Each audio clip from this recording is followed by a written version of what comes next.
ज्ञानतिमिरान्धस्य ज्ञानञ्जनशलाकया चक्षुन्मिलितं येन तस्मै श्रीगुरुवे नमः। नमो विष्णुपादाय कृष्णपृष्ठाय भूतले श्रीमते भक्ति वेदांत स्वामीति नामिने। नमस्ते सरस्वते देवे गौरवाणी प्रचारिणी निर्विशेष शून्यवादी पाश्चात्य देश तारिणी। जय श्री कृष्ण चैतन्य प्रभु नित्यानंद श्री अद्वैत गदाधरा शिवासादि गौर भक्त वृंद। हरे कृष्ण कृष्ण कृष्ण हरे हरे, हरे राम राम राम हरे हरे। वाञ्छा कल्पतरुभ्यश्च कृपा सिन्धुव एव च पतितानां पावनेभ्यो वैष्णवेभ्यो नमो नमः।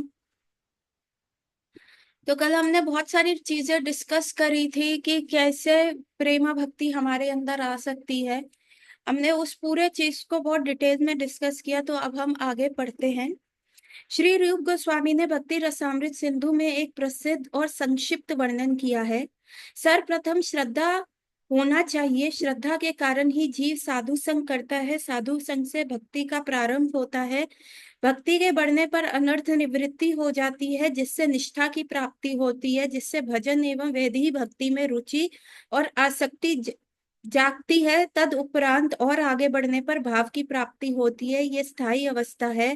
भाव की वृद्धि पर ही कृष्ण प्रेम की सर्वोच्च स्थिति प्राप्त होती है।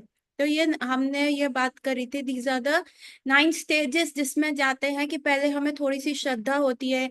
हम पूछते हैं कि हम क्यों आए संसार में। अच्छा, ये जो सनातन धर्म है इसमें जो बोला जा रहा है, क्या ये सही होगा? तभी तो लोग क्या है अपना प्रोफेशन छोड़ छोड़ के इसमें मंक बन गए हैं, इसमें साधु बन गए हैं। मैं भी जानता हूँ, है ना। तो वो क्या होता है, सर्वप्रथम श्रद्धा होती है। श्रद्धा से फिर क्या होता है, साधु मिलते हैं। साधु मिलके उनसे पूछा जाता है कि आगे कैसे बढ़ा जाए। तो भजन की प्रक्रिया स्टार्ट होती है। भजन की प्रक्रिया स्टार्ट होती है तो जितने भी अनर्थ हमारे में होते हैं, काम क्रोध लोभ मद मत्सर्य, ये सारे सारे जो हमारे अंदर ये सारी चीजें हैं, ये सारी साफ होनी शुरू हो जाती है। और उसके बाद हमारे में ठाकुर जी के प्रति निष्ठा, फिर रुचि आती है, और फिर हमारे में एकदम आसक्ति आ जाती है कि बस अब ठाकुर जी हमारे ऑक्सीजन है और उनके बिना नहीं रहा जा सकता। आसक्ति के उपरांत क्या आता है, भाव आता है, और भाव के उपरांत आता है प्रेम। सो ये दीज आर द स्टेजेस। आप अपने आप को चेक कर सकते हैं कि आप कौन सी स्टेज पे हैं। संस्कृत में इस परमोच्च स्थिति को प्रेम कहते हैं। मतलब सबसे जो ऊपर वाला स्थिति है वो प्रेम है। और कल हमने इसी के बारे में बात करी कि प्रेम के स्तर पे कैसे पहुंचा जाए। क्या हम अपने बल से पहुंच सकते हैं? नहीं, हम अपने बल से नहीं पहुंच सकते। ठाकुर जी की हेतु की कृपा से हम जो है इस प्रेम के को पा सकते हैं, है ना। साधु संग करके, एक शुद्ध साधु के संग में रह के।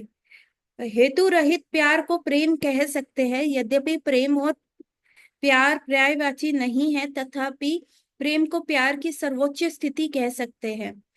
प्रेम और प्यार भी दे आर नॉट अ पर्यायवाची शब्द, है ना। प्रेम और प्यार में भी डिफरेंस है। लेकिन जब प्यार, है ना, प्यार तो आपको बहुत सारी चीजों से हो जाता है ना। क्या प्यार को इंग्लिश में क्या करते हैं, love. I love ice cream, I love my new dress, I love my shoes, है ना। लेकिन जब वो प्यार जब पागलपन की स्थिति तक हो जाता है कि बस इसके बिना मैं रह ही नहीं सकती, वो क्या हो जाता है, वो प्रेम हो जाता है। यदि हम क्या करते हैं, हम इस भौतिक संसार में फंसे रहते हैं, है ना। हमें अपने, हम गलत चीजों से प्यार कर बैठते हैं। हम गलत चीजों से, हम अपनी स्किन से प्यार कर बैठते हैं, अपने शरीर से प्यार कर बैठते हैं, है ना। और क्या कोई व्यक्ति होता है हमारी लाइफ में, उससे हम प्यार कर बैठते हैं, और जब जब वो व्यक्ति हमें छोड़ के चला जाता है, चाहे वो मृत्यु हो, चाहे वो ब्रेकअप हो, चाहे कुछ भी हो, तो हमें लगता है बस हमारे जीवन का तो अंत हो गया, अब हमारे जीवन में और कुछ नहीं है। तो एक्चुअली हम क्या है, ये जो हमारे सारे इमोशंस है वो कहाँ पे इन्वेस्ट होने चाहिए, वो कृष्ण के प्रति इन्वेस्ट होने चाहिए। और वो कृष्ण प्रेम ही जीवेर स्वरूप है, कृष्णेरा नित्य दास भक्त। जीव का जो स्वरूप ही है, जो जीव इस संसार में आया ही क्यों है। जब हम क्वेश्चन आंसर करते रहते हैं, क्यों आए हैं हम? क्या डॉक्टर बनने के लिए आए हैं? क्या पैसा कमाने के लिए आए हैं? क्या डिग्रियां लेने के लिए आए हैं? क्या विदेशों में घूमने के लिए आए हैं? अरे ये सारी चीजें तो परमानेंट नहीं है। मृत्यु हो जाएगी तो उसके बाद तो फिर हमें दोबारा से शुरू करने का, फिर हमें आना पड़ेगा। ये 84 लाख क्यों नहीं है? कभी इंसान बन जाते हैं, कभी बिल्ली बन जाते हैं, कभी कुत्ता बन जाते हैं, कभी ये बन जाते हैं, कभी वो बन जाते हैं, है ना? तो जब हम ये इंटेलिजेंट क्वेश्चन करेंगे, है ना, देन वी विल रियलाइज कि अरे हमारा असली नेचर क्या है, हमारा असली गोल क्या है, what is the permanent thing. यहाँ तो सब चेंज हो रहा है। अभी कल को मैं 16 साल की थी, है ना, अभी मैं इतनी बड़ी हो गई हूँ, है ना, मैं फिर 50 की भी हो जाऊंगी, फिर मैं 80 की भी हो जाऊंगी, फिर मैं 100 की भी हो जाऊंगी। तो ये क्या है, स्किन भी परमानेंट नहीं, बॉडी भी परमानेंट नहीं। घुटनों में कभी दर्द हो जाता है, कभी सर में दर्द हो जाता है, कभी गैस बन जाता है, कभी पैर में चोट लग जाती है, कभी हेयर फॉल हो जाता है। आज मेरे बैंक में इतना पैसा है, कल को कम हो जाएगा या कल को बढ़ जाएगा। कुछ परमानेंट क्यों नहीं है? आज मैं खुश हूं, परंतु मैं इनसिक्योर हूँ, ये खुशी रहेगी कि नहीं?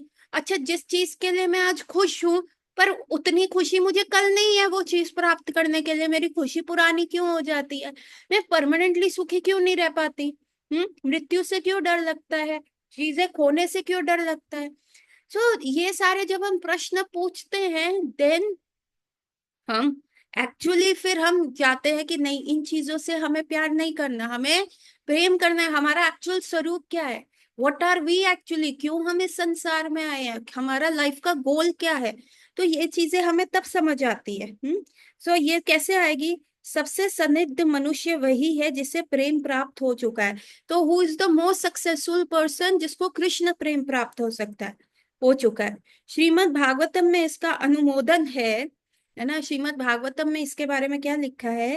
केवल शुद्ध भक्तों के संग से ही जीव को कृष्ण भावामृत में रुचि संभव है। इस कृष्ण भक्ति का जीवन में आचरण करने से ही उसे भाव और प्रेम की प्राप्ति हो सकती है। तो केवल और केवल शुद्ध भक्तों का, जब हम शुद्ध भक्तों के सामीप्य में रहते हैं, जब उनका सानिध्य प्राप्त करते हैं, जब हम उनके साथ रहते हैं, तभी हमारी जो रुचि होगी वो कृष्ण कॉन्शियसनेस में रहेगी। अदरवाइज हमारी रुचि रहेगी नहीं। कृष्ण भक्ति का आचरण करने से ही भाव और प्रेम प्राप्त होता है ना। ऐसा रहता है ना कि अभी आपने कहा कि कल की भगवान की कृपा होगी तो प्रेम मिलेगा। So it is very simple logic. Suppose करो आपको क्लास में एक लड़की पसंद आती है, now what you will do? आप उसके हिसाब से, या आप उसको इम्प्रेस करना चाहोगे, आप अच्छे कपड़े पहनोगे, आप उसके लिए कुछ गिफ्ट्स लाओगे, उसका असाइनमेंट्स कर दोगे, उसके हाथ में सामान होगा तो वो करेगी। लेकिन उसको आपसे इम्प्रेस होना है या नहीं होना, वो उसकी इच्छा है ना। आप तो अपना प्रयास करोगे। अभी अगर आप प्रयास ही नहीं करोगे तो आप नोटिस नहीं होगे ना। तो हम ऐसे बैठ नहीं सकते कि जब हमें भगवान के, भगवान को इम्प्रेस करना है, भगवान को अपने प्रति आकर्षित करना है, उनका अटेंशन ग्रैस्प करना है, तो हमें कुछ काम करना पड़ेगा, है ना। हमें शुद्ध भक्त का सानिध्य करना पड़ेगा, उनसे भक्ति कैसे करती है वो प्रोसीजर सीखना पड़ेगा। और yes, we are going to try. और जब हम उसको ट्राई करेंगे, बट कृष्णा इज स्वराट, जैसे वो लड़की इज इंडिपेंडेंट, कि वो आपको चुने या ना चुने, वो उसका फ्री विल है, आपको रिजेक्ट भी कर सकती है। परंतु आप तो अपना भरपूर प्रयास करो ना। आपने प्रयास ही नहीं किया, आप उसके सामने ही नहीं आए और फिर आप क्रिप करते रहो, यार मेरे को तो देख नहीं रही, ऐसा है। नहीं नहीं नहीं, आपका दोस्त क्या कहेगा, यार थोड़ा सामने आना, अच्छे से ड्रेस हो, उसको जाके हेल्प कर, उसके लिए कुछ ले आ, है ना, उस वो इतना भार उठा रही है, उसके लिए हेल्प कर, आते जाते उसके सामने आ जा। आंखों के सामने रहेगा तो दिमाग में रहेगा, out of the sight out of the mind रहेगा। तो हमें शुद्ध भक्त भी कहते हैं, देखो कृष्ण के बार बार सामने आओ, है ना, कृष्ण को विग्रह रूप में सेवा करो, हरि नाम से उनका संग करो। हरि नाम लोगे तो नाम और नामी में कोई फर्क नहीं है। कृष्ण का संग करना तो अच्छे से 16 माला करो। अच्छा, कृष्ण को ना सुबह सुबह उठे हुए लोग जो उनके फर्स्ट दर्शन करते हैं, है ना, क्या होता है, वो लड़की पसंद आ गई है, अभी सबसे पहले हैप्पी बर्थडे उसको मैं ही विश करूंगा। अलार्म लगा के 12 बजे तक जागा, 12 बजते ही 1 सेकंड पे सबसे पहला मैसेज मेरा जाएगा। तो कृष्ण के भी हम चाह रहे नहीं, सबसे पहले कृष्ण को हम देखेंगे। सबसे पहले सुबह उठते ही जब विंडो खुलेगी भगवान की अपने बेडरूम की, तो उनके सामने उनको कौन दिखना चाहिए? सबसे पहले मैं दिखना चाहिए। तो आचार्य हमें यही सिखाते हैं ना। उस लड़की के अंदर है कि वो आपको यस करे या नो करे, उसी प्रकार कृष्ण इज इंडिपेंडेंट। आपको अपना प्रयास तो करना ही पड़ेगा। प्रयास ही नहीं करोगे तो कृष्ण कहेगा हु आर यू? जितना मैं दे रहा हूं, मैंने तुमको ऑक्सीजन दिया, शरीर दिया, सन दिया, अर्थ दिया, यूज करो ना, पैसा कमाओ, देवी देवता दिए जाओ उनसे ले लो। लेकिन नहीं नहीं, हमारा तो स्वरूप ही कृष्ण का दास है, देवी देवता का दास नहीं है। हमारे तो फादर ही कृष्ण है।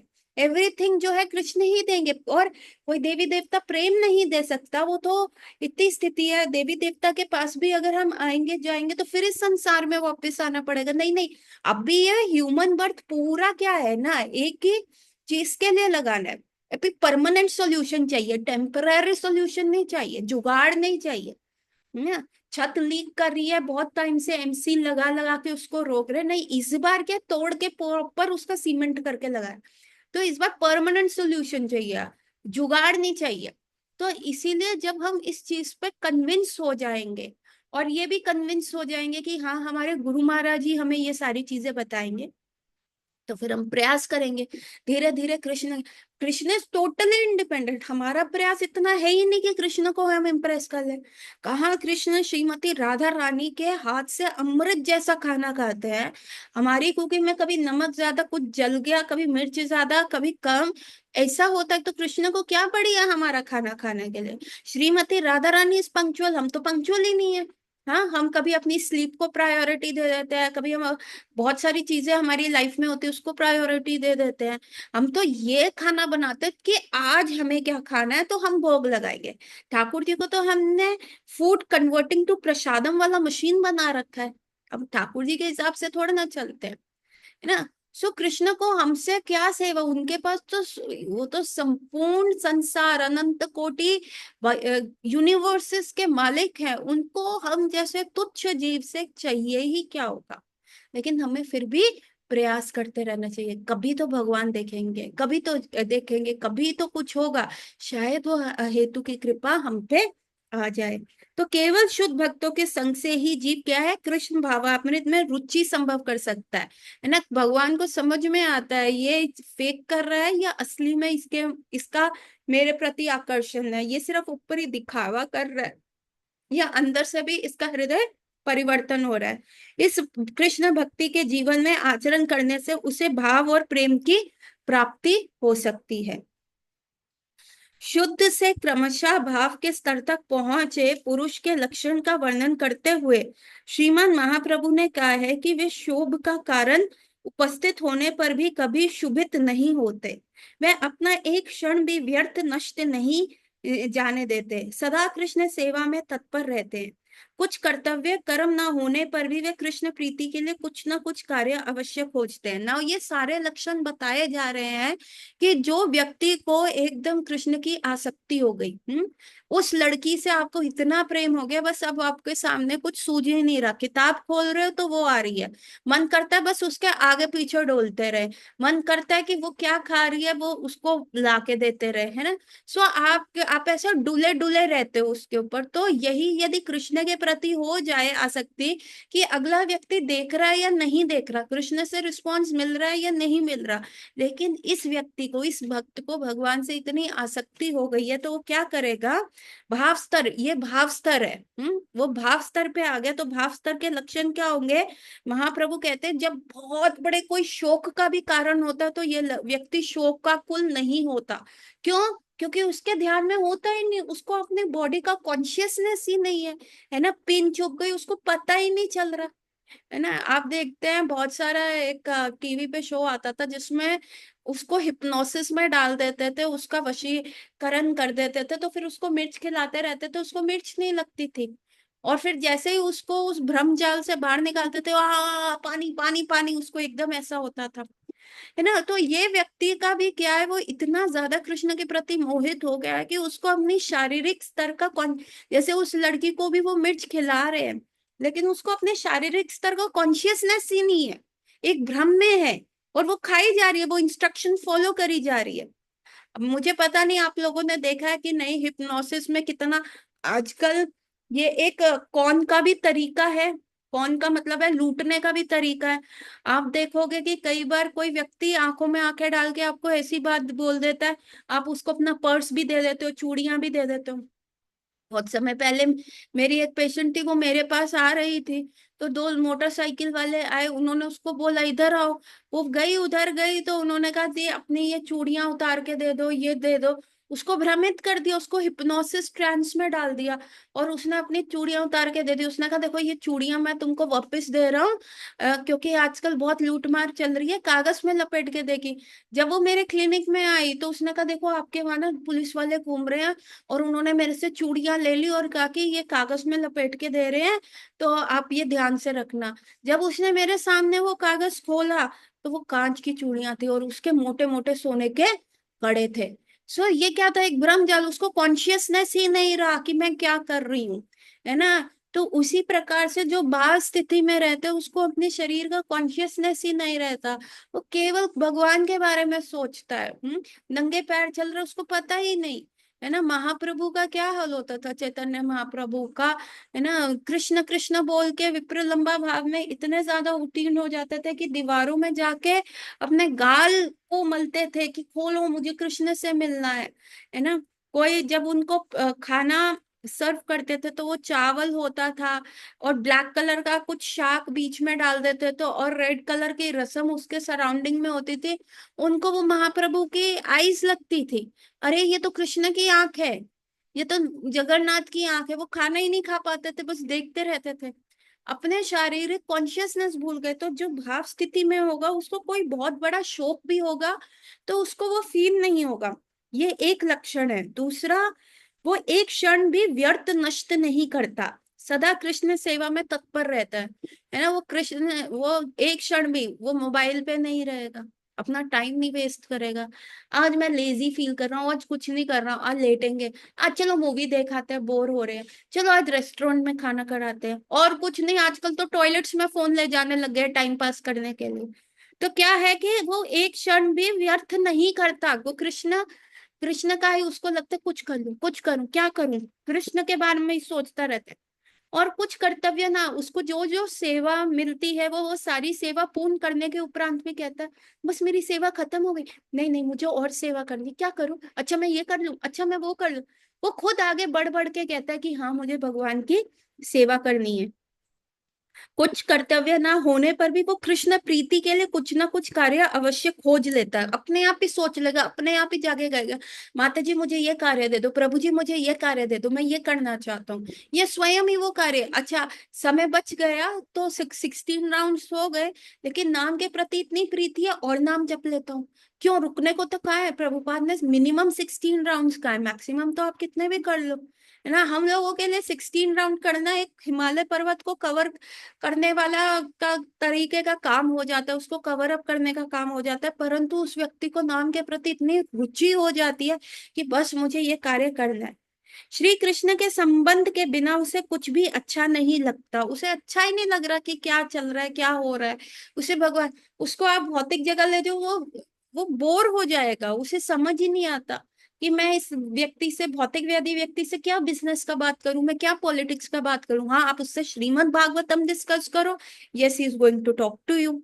सर्वोत्तम स्थिति में स्थित होने पर भी वह सर्वथा मन शून्य रहता है, इतना मतलब उसका मन में कोई इच्छा ही नहीं आती एक्सेप्ट फॉर कृष्णा, है ना। उसके मन में और कोई इच्छा ही नहीं आएगी, सिर्फ कृष्ण के बारे में ही सोचता रहेगा। क्या है, अभी आप ये देखो ना, जो हमारा ये 32 अक्षरी मंत्र है, 32 अक्षर है, और 32 वर्ण है, वर्णमाला के वर्ण है, 16 अक्षरी मंत्र, कौन सा, हरे कृष्ण महामंत्र, है ना। ह है, र है, क है, री है ना, ऐसे शुणा, श है, अणा है। तो ऐसे गिन करके हरे कृष्ण, ठीक है, और राम, ऐसे करके ये 32 जो वर्ण आते हैं इसके अंदर, और ये 32 वर्ण जो आपस में मिलके 16 अक्षर बनते हैं। हरे कृष्ण कृष्ण कृष्ण हरे हरे, हरे राम राम राम हरे हरे। और ये 16 अक्षर का मंत्र बढ़ता है ना। अब इन 16 अक्षरों में आप देखेंगे एक सेट रहता है, हरे कृष्ण, एक ये दो का सेट हो गया ना, हरे कृष्ण।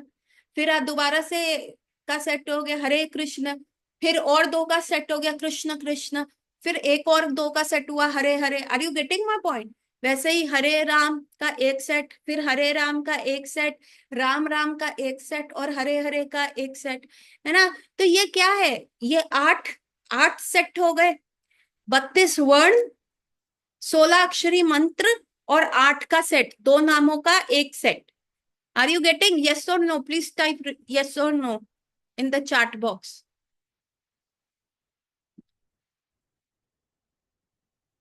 बाकी सब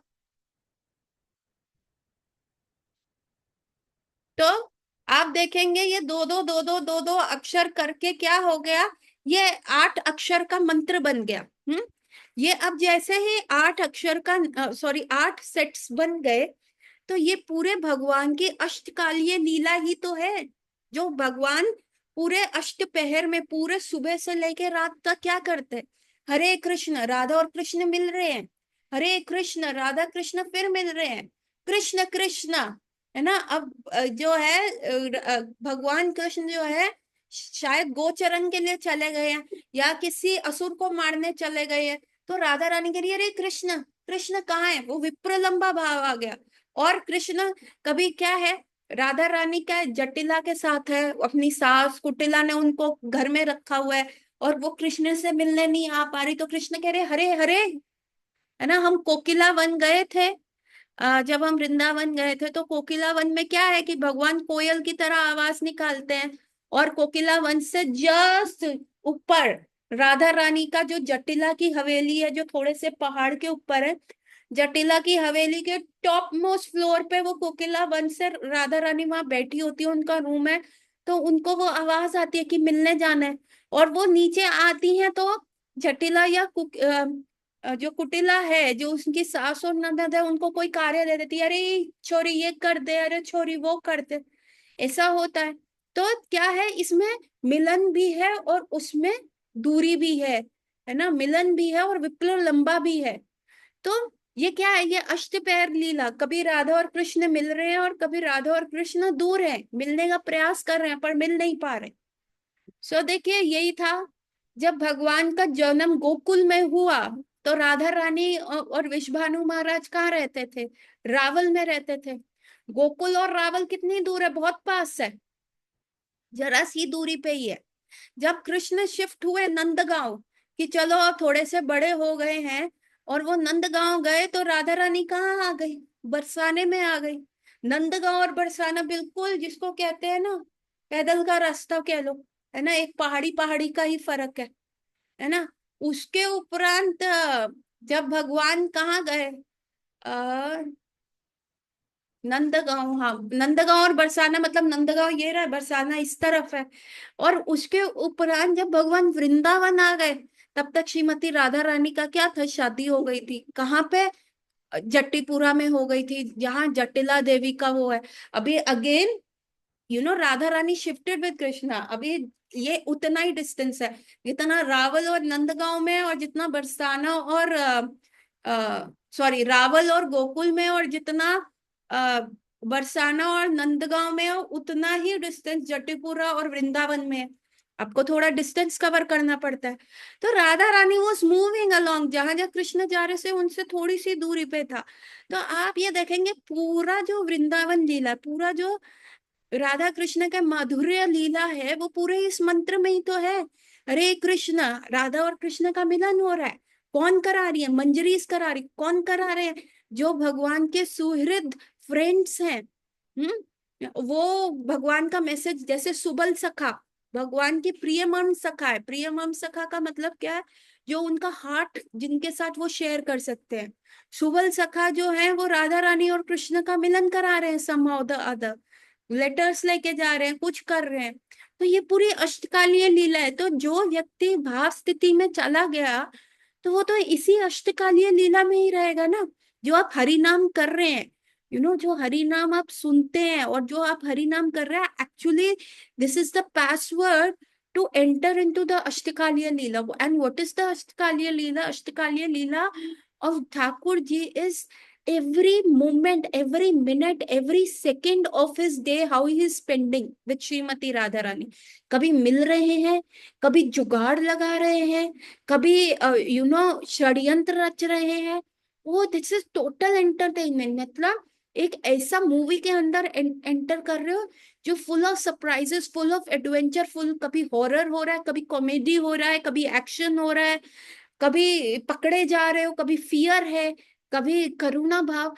मतलब इस मूवी में आप एंटर कर रहे हो, यू हैव अ कॉकपिट, सारे इमोशंस है, और वो कहाँ है? ये हरि नाम है ना। So this is getting into spending every second with Thakur ji, every, even jiffy second, second का भी जो छोटा सा पार्ट होता है उसको हम जिफी कहते हैं, वो समय भी ठाकुर जी के साथ। तो जो व्यक्ति उस भाव स्तर पे चला गया ना, उसको हरि नाम से इतना, जिसको कहते हैं लौल्यम हो जाएगा, कि वो उसको छोड़ नहीं पाएगा। हरिदास ठाकुर जो थे, he was born in a Muslim family, और वो हरि नाम करते थे इतना ज्यादा, he was a Namacharya. 198 rounds every day करते थे। हम कितने करते हैं? 16। और वो करते थे 198 राउंड्स। आंध्र प्रभु भी 128 राउंड्स एवरी डे करते थे। अलग से ठाकुर जी की सेवा होती थी, जो उनके इतने सारे विग्रह, और फिर राधा कृष्ण को, राधा श्याम सुंदर को ड्रेसिंग का सेवा, और फिर कीर्तन का स्लॉट जो उनका इवनिंग में होता था, है ना, 1 और 2 आवर्स का जो भी उनका कीर्तन का स्लॉट है, ये सब करते हुए 128 round. So that is the modern sadhu. और Haridas Thakur, he was Mohammedan थे, और उन्होंने क्या किया, उनका कंप्लेंट हो गया, हिंदुओं ने भी कर दिया कंप्लेंट, अरे ये इतना मुसलमान होके हमारे भगवान का नाम ले रहा है, हमारे भगवान का नाम दूषित कर रहा है, छी छी छी, इसको हटाओ, इसकी कंप्लेंट करो। और मुसलमानों ने भी कंप्लेंट करी, अरे ये काफिरों का मंत्र क्यों जपता है, अल्लाह अल्लाह क्यों नहीं बोलता। हम इसको स्पिरिचुअलिटी में ग्रो करने के लिए मना नहीं कर रहे, बट इसको थोड़ी तो समझ होनी चाहिए, हमारा धर्म अल्लाह को मानने वाला है, हम जो है निरंकार को मानते हैं, हम नमाज पढ़ते हैं, ये कृष्ण नाम क्यों करता है? तो नवाब ने हरिदास ठाकुर को बुलाया, अरे भाई तू इधर आ, तेरे को एक बात बतानी है, तेरे खिलाफ बहुत कंप्लेंट्स आ रही है, पहले मैंने इग्नोर किया, अब तेरी वजह से पूरी सभा, पूरे किंगडम में अनरेस्ट हो रहा है। तू ये हरि नाम, तेरे को स्पिरिचुअल बनना है, वेल एंड गुड, तू ये कृष्ण का नाम लेना छोड़ दे, तू अल्लाह अल्लाह करना, मैं तेरे को घर भी देता हूँ, तेरे को एक जगह भी देता हूँ, तेरे को कोई डिस्टर्ब भी नहीं करेगा, मैं खाना भी दूंगा, थ्रू आउट लाइफ तेरे को सर्व करूंगा, तू करना, तू वो बनना, हमारा सूफी संत बन।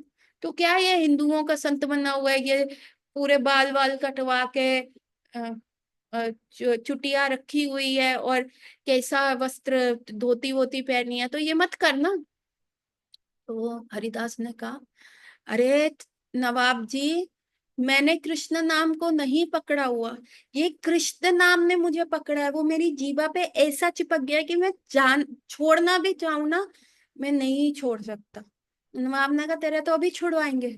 22 मार्केट प्लेसेस में, 22 ऐसे बाजारों में जाके हरिदास को इतने मोटे मोटे हंटर से पिटवाया। और हरिदास क्या थे, मधुकरी करके खाते थे, एकदम फ्रेल बॉडी थी, एकदम ऐसा पतले से थे, मार रहे हैं, हर रहे हैं, पर क्या निकल रहा है, हरे कृष्ण मंत्र निकल रहा है।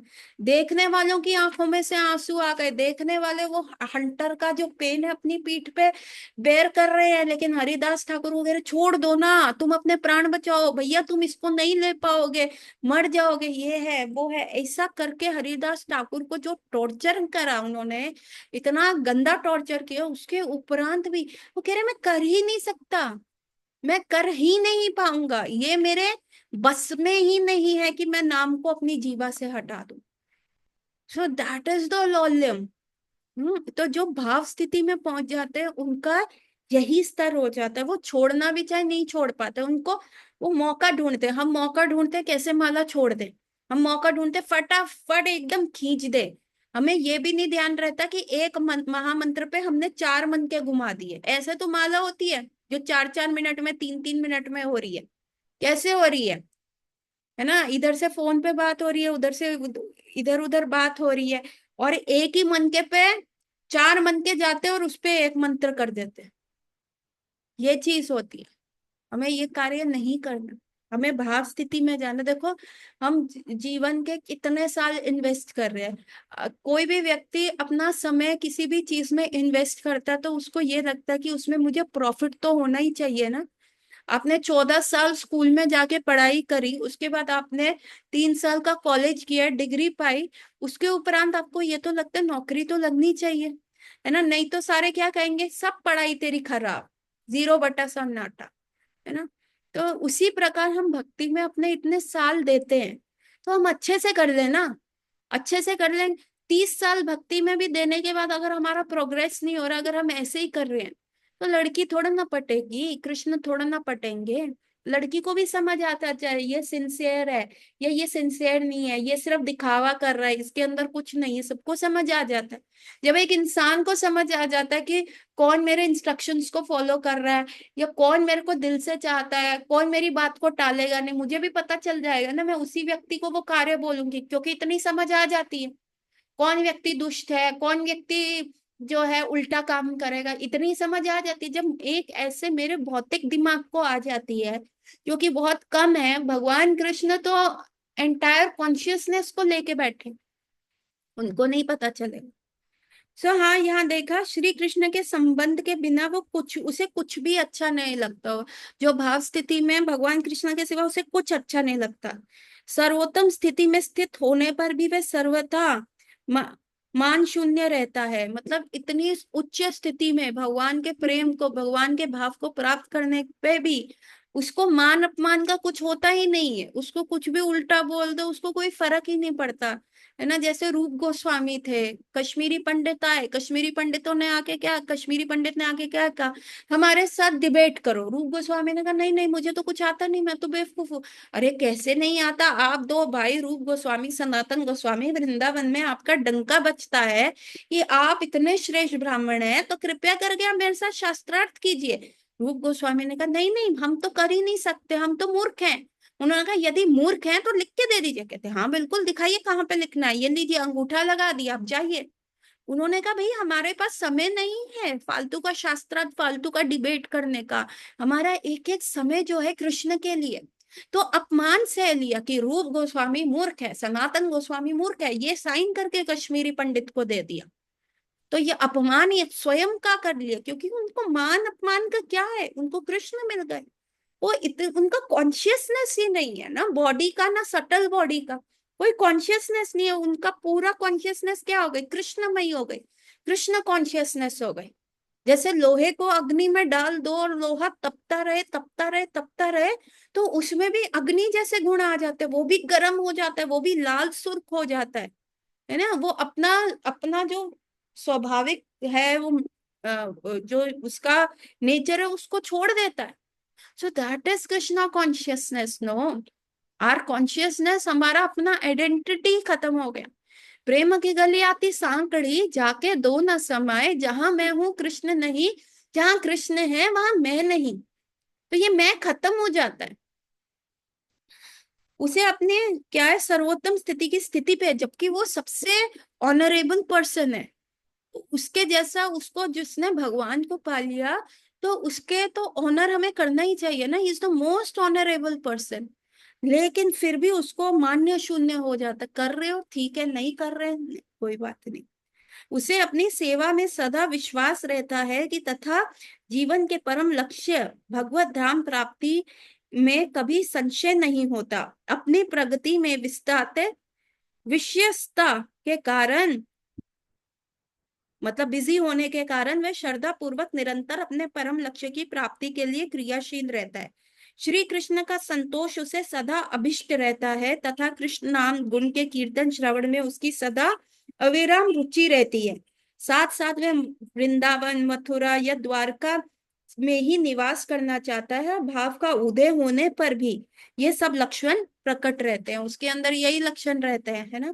आप देखेंगे भक्ति विनोद ठाकुर को, he was waiting for his death, कि मृत्यु कब आएगी, मृत्यु आएगी तो मैं भगवान कृष्ण से मिलूंगा। अच्छा मैं एक मंजरी रूप में होऊंगा, मेरी सेवा कहाँ पे होगी, मेरी सेवा कुरुक्षेत्र में होगी। और कुरुक्षेत्र में कब होगी, अरे जब राधा रानी और सारे वृंदावन वासी भगवान से मिलने जाएंगे कुरुक्षेत्र में, जब सूर्य ग्रहण लगेगा और भगवान द्वारका से आएंगे, तब राधा रानी जब कृष्ण को रथ पे देखेंगे पूरे राजसी ठाट बाट में, तो श्रीमती राधा रानी का हृदय टूट जाएगा। अरे ये कृष्ण को क्या हो गया, ये तो बनमाली था, ये तो फूलों का श्रृंगार करता था, पत्तों का श्रृंगार करता था, जंगली फूल लगते थे, पीकॉक फेदर होते थे, कहाँ है इसकी वंशी, कहाँ है जमुना जी, कहाँ है गिरिराज गोवर्धन। तो तब राधा रानी एकदम शौक में जाएंगी, तब मैं जाके श्रीमती राधा रानी को सांत्वना दूंगा, उनका उनको जो चाहिए होगा मैं वो करूंगा। सो ये भक्ति विनोद ठाकुर प्लान कर रहे हैं, उनके पास समय ही नहीं है। सिर्फ उनके उनकी सोच में ही ये है कि I am planning, he is planning the life after that. हम अपना वेकेशन प्लान करते हैं, हम अपना फ्यूचर प्लान करते हैं, बच्चे कब करने, कौन से स्कूल में डालने हैं, कौन से साल में वेकेशन लोगे, इंटरनेशनली कब ट्रैवल करोगे, क्या क्या सामान लेके जाओगे, आप अपना दिन प्लान कर सकते हो, आप अपना घंटा प्लान कर सकते हो, आप अगला हफ्ता प्लान कर सकते हो। लेकिन कोई भी इस संसार में व्यक्ति है जो अपनी मृत्यु के उपरांत प्लान करे? अरे भाव स्थिति में आया व्यक्ति वो भी कर सकता है। That is the power. तो ये सारे जो लक्षण हैं ये भाव स्थिति के लक्षण है, कि हर क्षण जो है कृष्ण के लिए नाम में इतनी रुचि की नाम चिपक गया है। सेवा नहीं होने के उपरांत भी सेवा दो, सेवा दो, नहीं तो मैं खुद करता रहूंगा। मान्य शून्यता, तुम मेरे को थूको या मेरे को फूल माला पहनाओ, मुझे क्या फर्क पड़ता है, मेरी कॉन्शियसनेस तो कृष्ण में ही है। So today we can see कि ये भाव स्थिति कितना उच्च स्तर है। सो गौरात्रि everyone, we will meet tomorrow. Hare Krishna.